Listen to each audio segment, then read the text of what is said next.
어떻게 지내고 계신가요, 여러분? 우리가 보통 안녕한가라는 인사를 언제 할까요? 아침에 일어나서 많이 하고요. 원래 하게 됐던 것은 간밤에 우리가 살아있는가? 원래 그 기별을 묻는 그런 인사였죠. 우리의 오늘은 안녕하십니까? 혹은 또 우리의 내일은 안녕할 수 있을까요? 우리가 다른 것 아니라 하늘의 참된 안녕함으로 우리의 삶이 더욱더 은혜가 가득하고 평안한 그런 하늘의 축복으로 가득한 우리 인생 되시길 주님의 이름으로 축복합니다. 이제 철로역정 같이 나누는 시간도 한 주가 남았습니다. 오늘 10장을 함께 나누게 되는데요, 이 험난하고 또 어떤 면에선 지난한 순례의 여정 포기하지 않고 잘 걸어가고 계시죠? 예, 쉽지 않다라는 것들 이제 잘 이렇게 또 보여주시는데요, 우리가 철로역정 시리즈를 쭉 같이 나누고 있잖아요. 아직까지 끝이 나지 않았기 때문에 얼마든지 같이 또 힘을 내실 수 있습니다. 이번 기회에 한번 또 같이 책을 읽어보고 나누고 그 가운데 또 하나님이 주시는 말씀들을 잘 새겨보는 기회가 되었으면 좋겠습니다.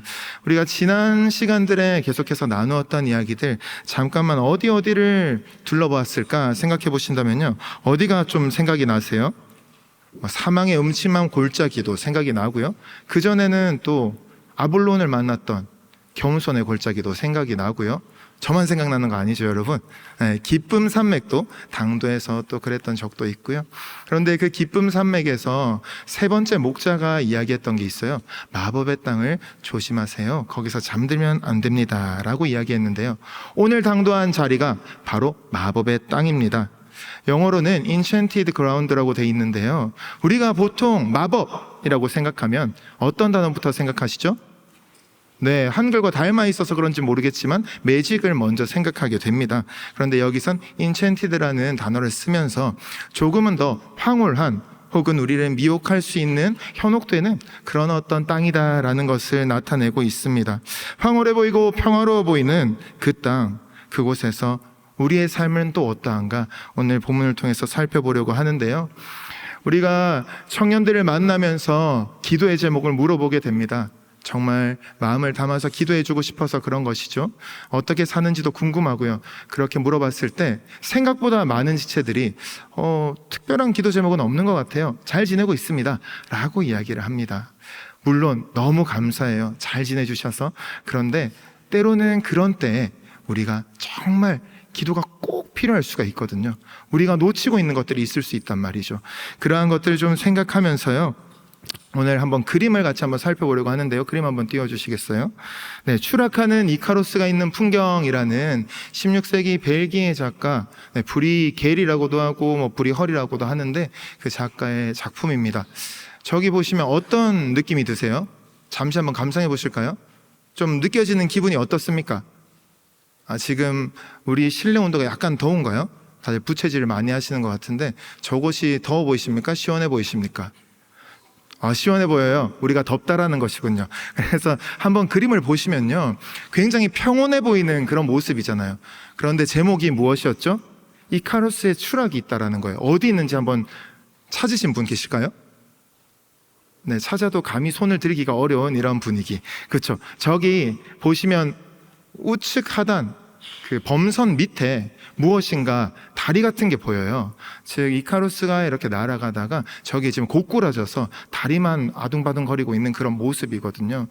참 재밌는 것은 우리가 이카루스라고 했을 때 미노스라는 그 왕의 왕궁을 떠나기 위해서, 탈출하기 위해서 밀랍으로 날개를 만들었잖아요. 그런데 아버지 다이달로스는 그것을 하지 말라고 이야기합니다. 즉 이전에 그리스 로마 신화에서 나왔던 이야기죠. 그런데 아들인 이 이카루스는 아니에요, 난 탈출할 거예요 라고 하고 태양을 향해서 날아갑니다. 그러다 보니까 어떻게 되었죠? 날개가 녹아버렸죠. 태양에 가까이 가다 보니까 밀랍으로 만든 날개가 녹아버려서 저렇게 고꾸라져 버린 상황입니다. 우리가 이 그림을 보면서요, 아까 전에 기억이 나실까요? 농부는 무엇을 하고 있나요? 밭을 갈고 있었어요. 또 이 배에서는 낚시를 하고 있고요, 더욱 놀라운 건 해 위치였어요. 해가 그 한가운데 중천에 떠 있는 것이 아니라 이제 수평선 너머로 뉘엿뉘엿 넘어가려고 하는 그러한 모습들. 결국 우리의 이 시야에 들어오는 그 상황은 굉장히 평온한 상황이란 말이죠. 그런데 오른쪽 귀퉁이 한 구석에서 이카루스는 꼬꾸라져서 머리를 물속에 박고 그렇게 힘들어하고 있었다는 거예요. 여러 가지 해석이 있을 수 있습니다. 그런데 우리가 오늘 좀 생각해 볼 것은, 나는 평안하다, 또 나는 괜찮다라고 생각하는 그때에도 정말로 그것이 우리에게 어떤 모습일까? 진짜 평안한 것일까? 혹은 내가 내 마음 한켠을 돌아보지 못하고 있지는 않은가? 내 마음 속에도 어디엔가는 이카루스의 추락처럼 그렇게 아둥바둥하고 있는 그런 모습들이 있지 않을까? 혹은 함께 살아가는 우리 사랑하는 지체들, 가족들, 나의 상황들 속에서 같이 보고 있지 않은 그런 모습이 있지 않을까라는 것들을 우리가 생각해 볼 수가 있다는 것이죠. 그래서 우리가 평화롭지만 외로워 보이는 그런 어떤 상황들을 외면하고 있는 마음의 한켠을 한번 기억하면서 그렇게 보자는 것입니다. 오늘 본문에 등장하는 데살로니가 교회는 어떻습니까? 원래 유대인들이 모인 교회가 아니라 이방인들이 모여 있는 교회였습니다. 동시에 칭찬받는 교회로 유명했죠. 또한 본이 되는 교회로 또 불리기도 했습니다. 그런 그들에게 바울 사도는 이야기합니다. 오늘 본문에서 오직 정신을 차려 깨어 있으라 라고 말씀하고 있는 것이죠. 너무나도 칭찬받고 본이 되는 교회에게 왜 그렇게 말했을까요? 어떤 문제가 있었을까요? 우리의 마음은, 우리의 지금 영적인 상태는 어떠한지 다시 한번 그 말씀 가운데에서, 이러한 철로역정의 또 자리 가운데서 확인하는 그런 시간 되길 소망합니다. 그래서 오늘 제목이 깨어있음 한없이 있다한 그 기다림인데요, 이 데살로니가의 내용들은 사실 주의 날을 기다리는 성도들, 그 교회를 향하고 있습니다. 그래서 주의 날을 기다리고 있다라는 것들, 우리 또한 예수님이 오실 것을 기다리고 있다라는 마음으로 계속해서 좀 살펴보고자 합니다. 본문 1절과 2절 함께 읽습니다. 시작. 형제들아, 때와 시기에 관하여는 너희에게 쓸 것이 없음은 주의 날이 밤에 도둑같이 이룰 줄을 너희 자신이 자세히 알기 때문이라. 아멘. 여기서 보시면 때와 시기라고 이야기하고 있습니다. 이 때와 시기는 크로노스와 카이로스, 많이 들어보셨죠? 하나는 하나님의 시간이라고도 하고요, 하나는 역사적인 시간이라고도 구분하기도 하는데요, 여기서는 그 모든 것들을 통칭해서 주의 날, 그때가 언제인지를 알 수 없다라고 이야기하고 있는 것이죠. 즉, 우리가 무엇을 모르는가, 무지하다라는 것은 알 수 없는 것이 분명히 있다라는 것을 이야기합니다. 2절에서는 무엇이라고 말했습니까? 밤에 도둑같이 이른다고 방금 이야기했어요. 밤의 도둑, 어떤 모습일까요? 만나보셨습니까, 여러분? 저는 대학 시절에 서울에서 이제 생활을 하면서 석촌호수, 롯데월드가 있는 그 옆에서 그냥 고시원을 잡아서 생활하던 때가 있는데요, 거기서부터 학교를 가려고 하다 보니까 자전거로 주로 통학을 했어요. 자전거로 역까지 가고 역에서 지하철을 타고 움직였는데요, 가끔씩 보면 학교 갔다 오는 길에 그 자전거 보관소에 자전거는 없고 그 바퀴만 덩그러니 있는 경우들이 있더라고요. 그래서 이 사람들은 일부러 바퀴만 묶고 갔나? 라는 생각을 하기도 했었고, 조금 생각해 보니까 나중에 저게 누가 바퀴만 놓고 본체를 다 떼갔다 라는 이야기들을 듣게 되면서 도둑들이 많구나 라는 생각을 하게 됐어요. 그런데 제 자전거는 도둑 안 맞겠지, 누가 내 걸 훔쳐가겠어 라고 하면서 그렇게 지냈었는데요, 하지만 굉장히 이중잠금을 하면서 잘 다녔거든요. 근데 하루 너무 급한 날이 있었어요. 팀플도 있었고 그래서 너무 급한 날이 있어가지고 그런 이중잠금까지는 못하고 얼른 묶어놓고 그렇게 학교를 다녀왔습니다. 결과는 어땠을까요? 저를 맞이하고 있었던 건 앞바퀴. 네, 반갑더라고요. 처음에는 제 자전거가 없어진 줄 알고 슬피 울며 배회했는데, 그날따라 하필 또 학교도 늦게 맞춰가지고 터덜터덜 이제 자전거 더 빨리 집에 와서 좀 쉬고 또 과제해야지 라는 마음이었는데, 자전거가 없는 거예요. 왜 없지? 아무 생각을 못하고 있었죠. 그러다가 설마 했는데, 그런 때마다 감이 그렇게 잘 맞아 떨어지잖아요. 앞바퀴만 덩그러니 남겨져 있었어요. 우리가 이러한 모습들, 이러한 상황들도 마주하지만 때로는 예측하지 못했던 일들, 나에게는 일어나지 않을 것 같았던 일들을 우리 인생에서 마주하게 될 때도 있는 것 같습니다. 그때 어떤 마음이 드십니까? 사실 기다림과는 좀 다른 것이죠. 이러한 좋지 않은 일들은 우리가 굳이 기다리지 않습니다. 그럼에도 또 좋은 것들을 기다릴 때에도 때로는 우리가 예측할 수 없을 때 찾아오는데요. 기다림의 특징이라는 것은 결국 당장 닥쳐보지 않으면 모른다는 것이에요. 그날이 와야 되는 것이죠. 강수 확률 나름의 의미가 있습니다. 하지만 갑자기 그날 비가 안 와버리면 80%였던 강수 확률이 무슨 의미가 있겠습니까? 그날에 비가 오면 100%고 비가 오지 않으면 0%인 저보고 확률 바보다라고 생각하실 수도 있겠지만 그런 어떤 상황들 속을 우리는 살아가지 않습니까? 막상 마주하지 않고서는 알 수 없는 것들이 우리의 미래이고 우리의 기다림의 끝에 있다라는 것이죠. 이 데살로니가의 성도들은 예수님의 재림을 기다리고 있었어요. 예수님이 다시 오실 날을 기다리고 있었죠. 종말의 날을 기다리고 주의 날을 기다리는 그 교회의 특징은 무엇일까요? 사실 좀 힘든 상황들이 있다라는 것. 로마 시대에 박해가 극심했던 그 시절 초대교회 성도들은 항상 마라나타 주 예수여 어서 오시옵소서 라고 그렇게 간절히 부르짖었던 것과 같은 맥락입니다. 그래서 정말로 예수님 빨리 오세요. 그리고 한편으로는 예수님이 오시면 우리의 모든 세상의 슬픔들이 회복될 것이라 믿기 때문에 얼른 그날을 같이 마주하고 싶습니다 라고 그렇게 기도하면서 간절히 바라고 있었던 것이죠. 그런데 속히 올 것이라고 했던 그 하나님의 나라, 이미 너희에게 왔다 라고 하는 그 하나님의 나라가 아직까지 안 오는 것 같고 2000년이 지난 오늘에도 사실 오지 않고 있잖아요. 그때 그분들을 만나면 너무 그렇게 애쓰지 말라고 좀 이야기해주고 싶을 정도로 긴 시간 동안 아직 오지 않았어요. 그런데 막상 우리가 내일 살아있을 수 있다라는 보장이 있을까요? 꼭 그렇게 우리는 살아가죠. 다음 주에도 이 자리에서 여러분 저와 꼭 만나 주셔야 돼요. 알았죠? 예수님이 오시지 않는 이상은 우리는 이 자리에서 또 만나서 함께 예배하는 겁니다. 그런데 그것을 아무도 장담할 수가 없다라는 거예요.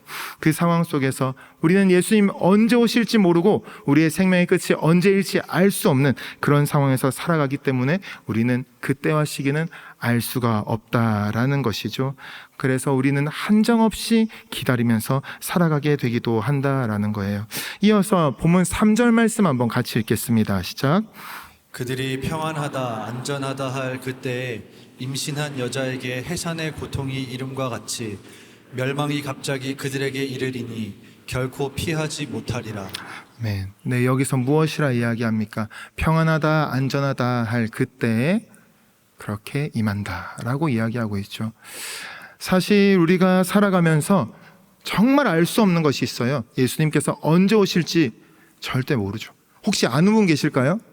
네, 만약에 손 드시거나 누군가 나는 알아 라고 속삭이는 분이 있다면 꼭 담당 군사역자에게 신고해 주시기 바랍니다. 우리는 알 수가 없어요. 그것을 이단들이 항상 종용하는 것이죠. 그런데 우리는 알 수 없는 상황 속에서 확실하게 아는 것이 있습니다. 아까 읽었던 1절에서는 2절에서는 또 너희가 자세히 알기 때문에 그때와 시기를 기록하지 않는다라고 이야기하고 있는데요. 그렇다면 우리는 왜 모르고 살아갈까요? 3절에서는 그들이 평안하다 안전하다 라고 말하고 있다는 것이죠. 여기서 평안하다라는 것은 에이레네, 그리고 안전하다라는 것은 아스팔레이아라는 단어를 쓰고 있습니다. 아스팔레이아라고 했을 때 무엇이 좀 연상되십니까? 아스팔트, 그렇죠. 도로를 이렇게 안전하게 만들어주는, 단단하게 지지하게 해주는 그 아스팔트, 그 어원이 되는 것이 여기 나오는 안전하다라는 단어입니다. 우리가 우리의 생각보다 괜찮습니다, 잘 살고 있습니다 라고 생각할 때 그때 무엇이 그 근거가 되어집니까? 예수님이 우리의 근거가 되어지십니까? 말씀에 나를 붙들어 매고 그렇게 살아가십니까? 아니면 내가 생각할 때 이 정도면 살만하지, 혹은 주변에서 잘 살고 있구나, 열심히 하고 있구나, 그렇게 하면 돼 라는 많은 세상의 소리 앞에서 우리가 안정감을 느끼고 계십니까? 흔히 우리는 이렇게 살아가다 보면 들들 볶여 살 때가 있는데요. 무엇에 들들 볶입니까? 남들 혹은 다들이라는 말에 들들 볶여 살 때가 있습니다. 하나님 나라와 그 뜻을 위해서 애쓰면서 살아가는 저와 여러분에게 사실 다들 그냥 그렇게 살 수 있잖아, 남들도 다 그렇게 하는데 굳이 왜 그렇게 예배 시간을 지키고 우리의 재정을 드리고 더 에너지를 써서 하나님 따라서 정말 남들과 다르게 살려고 굳이 아둥바둥하니? 라고 우리를 이해해주고 위로해주는 척 말하는 그런 소리들 있지 않습니까? 사실 그러한 세상의 소리들 우리도 모르게 듣고 그것에 영향을 받고 살아가는데요, 사랑하는 여러분, 나에게는 무엇이 참된 안정감을 줍니까? 무엇이 나를 평안하게 해줍니까? 우리가 분명히 다시 생각해 봐야 된다는 것이죠. 우리가 성령을 따르지 않고 예수님께 다시 한번 우리의 마음을 잘 내어드리지 않는다면 그 틈을 타고 세상의 소리가 들어오게 됩니다. 그러다 보면 결국 나 자신에게 무감각해지고 내 주변 사람들, 내가 사랑하는 이웃들에게 무관심해져 버리는 그런 상황으로 이어진다는 것이죠. 그렇게 되면 우리의 삶은 어떻게 됩니까? 나에 대해 무감각해지고 내 주변에 대해 무관심해지다 보니 내 삶이 하나님을 향한 그 감각, 그것이 바로 무뎌지게 된다라는 것이죠. 무엇이 옳은지 모르는 게 아니에요. 우리는 말씀을 통해서 잘 알고 있고 충분히 잘 알고 있는데 주의 그 날이 분명히 있다라는 것에 대해서 자세히 알고 있음에도 그때가 언제인지 모른다라는 것도 분명히 알고 있음에도 그때를 다시 찾고 구하고 알고자 애쓰는 그런 모습들이 우리 안에도 있지 않은가 말입니다. 추락하는 이카로스가 있는 풍경을 우리가 살펴봤잖아요.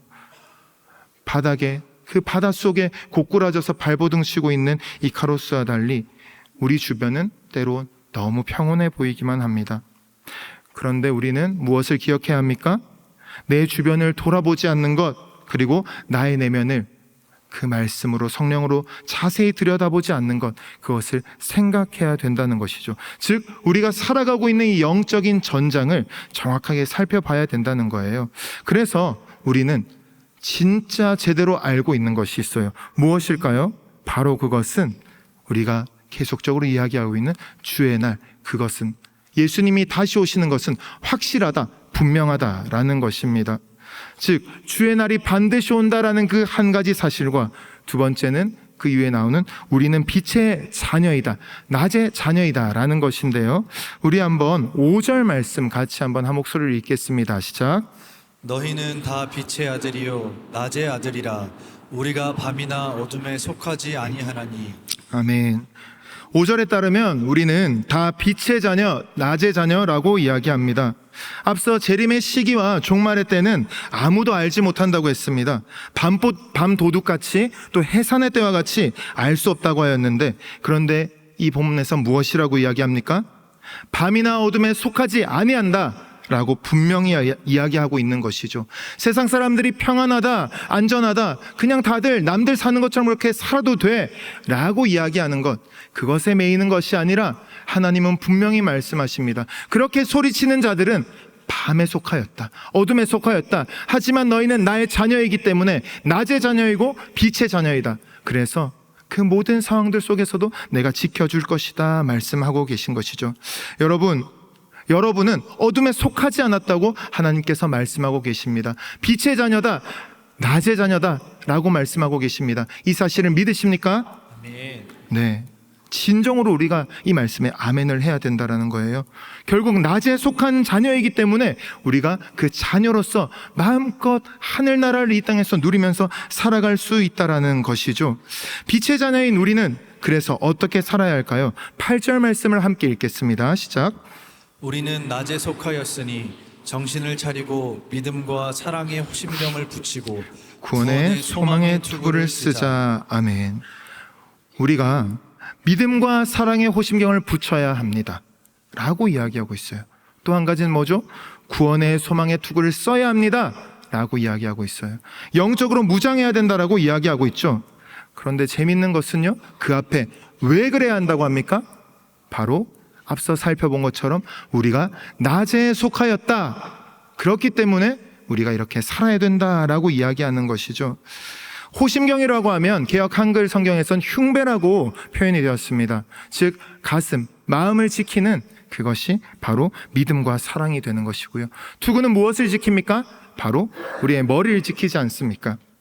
그래서 구원의 소망의 투구라고 하는데요, 이것을 조금 풀어보자면요, 결국 우리가 소망하는 구원이 우리의 마음과 지식을 지켜줄 것이다 라는 것이에요.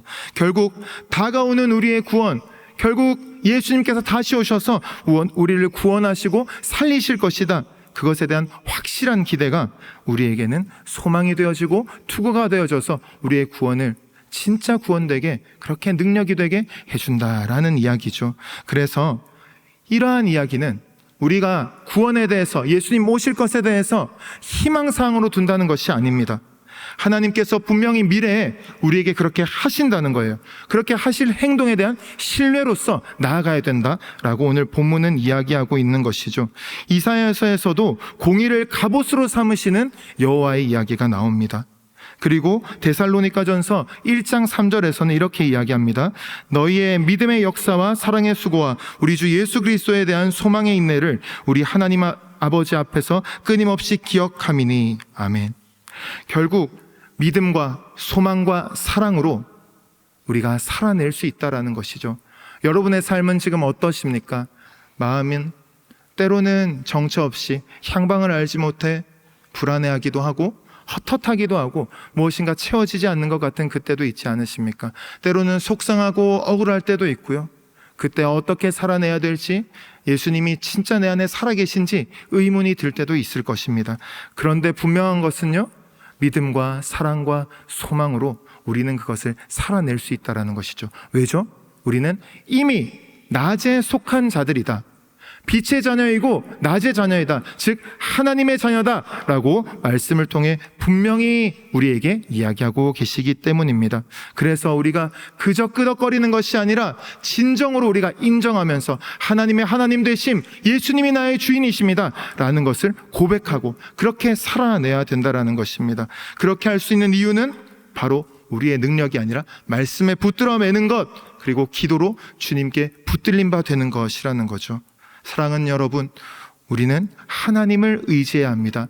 예수님만 의지해야 합니다.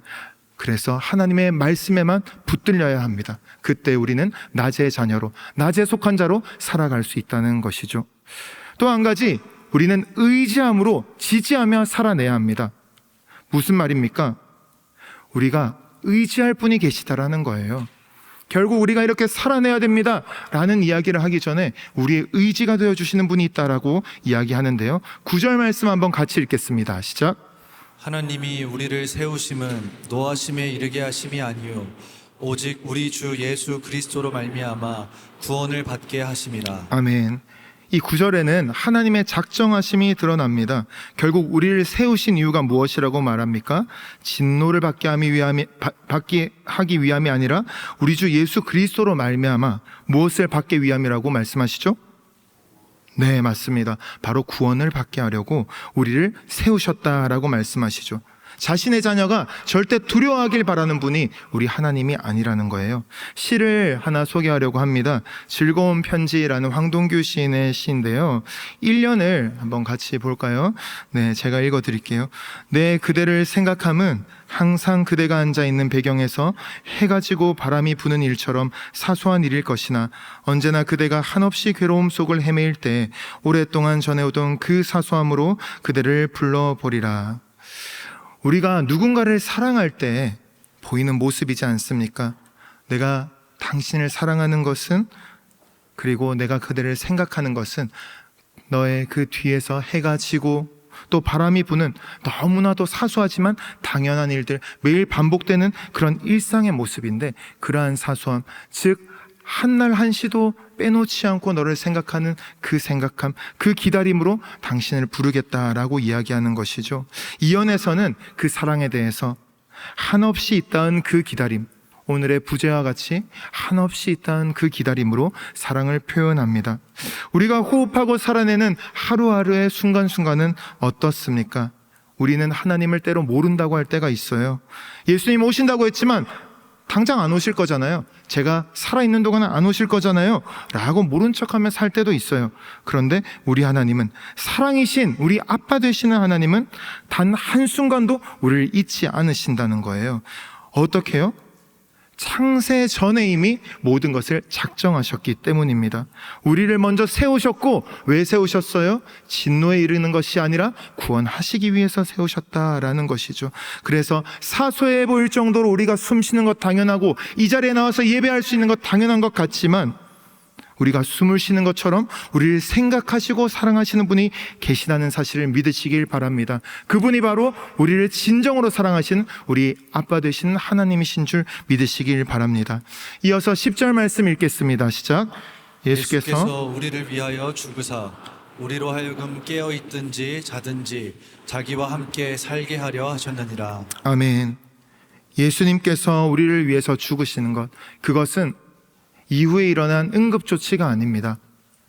창세 전에, 이 세상이 존재하기 전, 이 사람이 존재하기 전, 그저 죄를 짓기 전이 아니라 완전히 아무것도 없었던 그때 이미 완전한 계획을 가지고 우리를 사랑으로 빚어주시고 그렇게 창조하신 분이 우리 하나님이시라는 것이죠. 그래서 예수님께서 우리를 위해 죽으신 것, 그것은 무엇 때문입니까? 바로 자기와 함께 살게 하려고 그렇게 죽으셨다는 거예요. 우리의 목숨값 하찮은 게 아니에요. 예수님께서 죽어주신, 그렇게 고귀하고 가치 있는 게 우리의 존재라는 것입니다. 그런데 여기서 무엇이라 이야기합니까? 깨어 있어라, 오직 깨어 정신을 차릴지라고 말하는 동시에 여기서 예수님께서는 우리가 깨어 있든지 자든지 상관없이 너희를 나와 함께 살게 하려고 그렇게 내가 죽었다라고 말씀하고 계시지 않습니까? 사랑하는 우리 청년 여러분, 예수님 생각하실 때 어떤 마음 드십니까? 때로는 그 앞에 늘 회개해야 되고 죄 용서해 주세요, 그리고 그리스도의 진한 보혈 앞에서 우리가 다시 한번 마음을 굳게 먹고 그 앞에 나아가야 되고 눈물 쏟아야 될 것 같은 때 있지 않으십니까? 그런데 그렇게 하신 이유가 무엇입니까? 먼저 그 동기가 무엇입니까? 우리를 어떻게 사랑하십니까? 정말 한없이 사랑하신다는 거예요. 그래서 우리가 늘 예수님을 기다리는 것 같지만, 하나님 좀 도와주세요, 제 삶에 함께 해주세요, 예수님 빨리 와주세요 라고 우리가 한없이 기다리는 것 같지만, 그 기도의 응답이 이루어지지 않아서 끝이 없이 우리가 그렇게 기다리고 또 기다리며 간구하고 간구하는 것 같지만, 사실 그것은 어디로부터 이어진다는 것이죠? 영원 전부터, 창세 전부터 우리를 향한 그 기다림으로, 그 사랑으로 우리를 붙들고 계신 분이 바로 우리의 하나님이시라는 것입니다. 사랑하는 여러분, 우리가 하나님을 생각하고 그리고 예수님을 믿고 살아갈 때 이러한 시원, 즉 시간의 그 근원에서부터 우리를 붙드시고, 그때부터 그 한없는 기다림으로 지금도 참아주시고 붙들어주시는 그 하나님의 사랑을 기억할 수 있길 간절히 소망합니다. 그래서 다른 것 아니라 그 사랑에 의해서 나를 붙드시고 계신 그 사랑을 느낌으로써 내 안에 차오르는 성령으로 인해 우리 주위의 사람들, 내가 살아가는 세상을 부둥켜 안고 사랑하며 살 수 있는 우리 모든 청년들 되길 주님의 이름으로 간절히 축복합니다. 마지막으로 살펴볼 것은 11절을 통해서 같이 나눌 텐데요, 11절 함께 읽습니다. 시작. 그러므로 피차 권면하고 서로 덕을 세우기를 너희가 하는 것 같이 하라. 아멘. 우리는 그렇게 하나님을 의지하면서 영원 가운데 우리를 붙들고 계신 그 하나님께 기대어서 서로를 지지하며 살아야 합니다. 이 세상 가운데 많이 헛헛하고 각박하고 때로는 딱딱해져 버린 그런 모습들 너무나도 많지 않습니까? 그런데 우리는 이 가운데 하나님의 사랑으로 인해서 내 마음이 닿지 않는다 할지라도 그래도 우리는 서로를 사랑할 수 있고 지지할 수 있다는 것이죠. 첫 번째는 피차 권면하라 라는 것이 위로하라 라고 우리가 생각할 수 있는데요, 서로 위로하고 서로 붙들어주고 지지해주고 혼자 갈 수 없는 길을 같이 가주는 것이 필요한 시대라는 것이죠. 이 메마르고 고달픈 세상 같은 이때에 같이 웃어주고 함께 울어줄 수 있는 그런 사람, 그런 공동체가 우리가 되어야 된다는 거예요. 이 본문에서 말하는 피차 권면하라 라고 할 때 권면하다라는 것은 파라칼레이테라는 동사인데요, 그때 이 데살로니가 4장 18절 데살로니가전서 4장 18절, 그러니까 5장 바로 앞에 붙어 있는 데서 이렇게 이야기합니다. 한번 같이 읽어보겠습니다. 시작. 그러므로 이러한 말로 서로 위로하라. 네, 여기서 위로하라, 서로 위로하라 라고 돼 있는데 왜 이것을 같이 나눌까요? 바로 권면하다, 피차 권면하라 라고 하는 것이 똑같은 단어로 서로 위로하라 라고 말하고 있다는 것이죠. 정확히 일치해요. 파라칼레이테라고 이야기하고 있습니다. 우리의 위로는 어떤 위로입니까? 하이델베르크 요리문답 1문에서도 우리의 유일한 위로 되시는 분이 예수 그리스도라고 하시죠. 그래서 우리가 살아갈 때 그저 그냥 공감, 그냥 같이 울어주는 정도에서 그치는 것이 아니라, 그래서 함께 기도해주고 서로 붙들어주고 함께 서로의 그 예수님의 얼굴을 바라보면서 나아가는 것, 그걸 통해서 다시 일어날 수 있는 힘을 준다는 것이에요. 더 견고해지고 굳건하게 살아갈 수 있는 힘이 되어준다는 것이죠. 그것이 우리에게 주어진 위로이고 그렇게 살아내고 전할 수 있는 위로라는 것입니다. 이러한 위로는 또 고린도후서 1장 3절에서 이렇게 나타납니다. 고린도후서 1장 3절 말씀 한번 같이 읽겠습니다. 시작. 찬송하리로다. 그는 우리 주 예수 그리스도의 하나님이시요 자비의 아버지이시요 모든 위로의 하나님이시며. 아멘. 이 모든 위로의 하나님, 즉 여기서 나오는 위로라는 말도 똑같은 말을 쓰고 있습니다. 물론 명사형으로 쓰고 있지만 파라클레세오스라는 단어를 통해 가지고 정확하게 위로한다라는 이야기를 하는데요. 어느 정도죠? 모든 위로의 하나님이 우리가 믿는 하나님이시라는 거예요.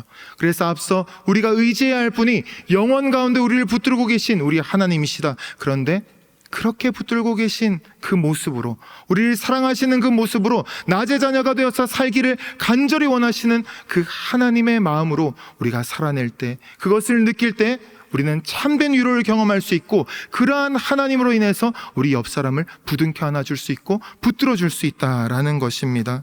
부디 우리 가운데 다른 것 아니라 영원하신 하나님의 위로로 서로를 지지하고 위로하고 붙들어내는 그런 저와 여러분 되시길 주님의 이름으로 축복합니다.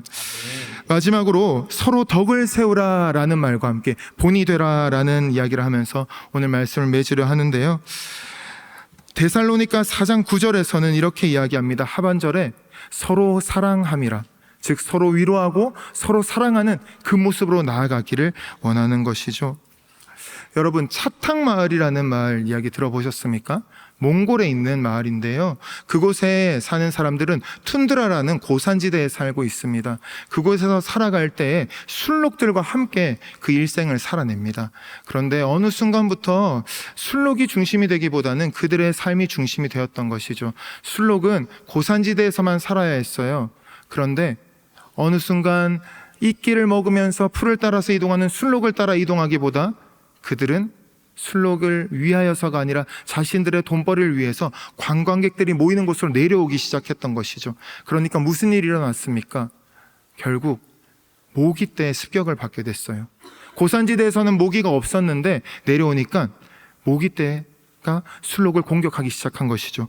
그러다 보니까 이 순록들이 점점 힘을 잃어가고 점점 아파지고, 그런 모습들로 순록과 함께 살아가는 것이 아니라 순록을 착취하고 커다란 뿔과 앞다리를 묶어서 그렇게 그냥 하늘도 바라보지 못하게 하면서 그렇게 착취하는 모습으로 살아가는 그런 현실이 오늘날의 현실입니다. 그럼에도 여전히 적은 부족이나마 그 고산지대에서 순록과 함께 살아가는 그런 부족들이 있습니다. 우리는 어떠한 모습이어야겠습니까? 우리가 조금씩 타협하고 나도 모르게 남들 다 그렇게 한다, 그리고 다들 그렇게 한다라는 말로 그렇게 우리의 유익과 당장의 필요를 위해서 혹여나 내려오고 있지는 않습니까? 우리가 하나님 중심으로 살아가기보다 나를 위해서 하나님을 이용하고 있지 않습니까? 순록을 따라서 그렇게 이동하던 그 차탕마을의 그 원주민들과 달리 그것을 이용해서 자신의 유익을 위해서 살아가는 삶, 그것이 마땅해 보이고 평안해 보이는 그런 모습들 우리 안에 있지는 않습니까? 말씀을 맺으려 합니다. 우리에게는 하나님이 계십니다. 어떠한 하나님이십니까? 한없이 있다한 그 기다림으로 영원을 향하여 그리고 시온을 향해 뻗어 있는 그 하나님의 사랑이 우리 안엔 있습니다. 믿으십니까, 여러분? 그 사랑으로 오늘도 살아냅시다. 서로를 위로합시다. 지지합시다. 격려합시다. 그렇게 한치도 한 발짝도 타협하지 아니하고 오직 예수로 살아내겠다. 그렇게 선포하면서 나아갈 때 우리의 삶이 주님으로 인하여서 깊어지는 것을 경험하게 될 것입니다. 그 가운데 하나님의 하늘의 기쁨으로 충만케 되어져서 진정으로 기뻐하며 깊어진 삶을 선물로 주신 그 하나님을 찬양하면서 살게 될 것입니다. 이러한 한없이 있다한 그 기다림을 기억하고 그것에 기대어 살아가는 우리의 삶 가운데 주님의 영원한 사랑이 충만해지길 주님의 이름으로 간절히 축복합니다.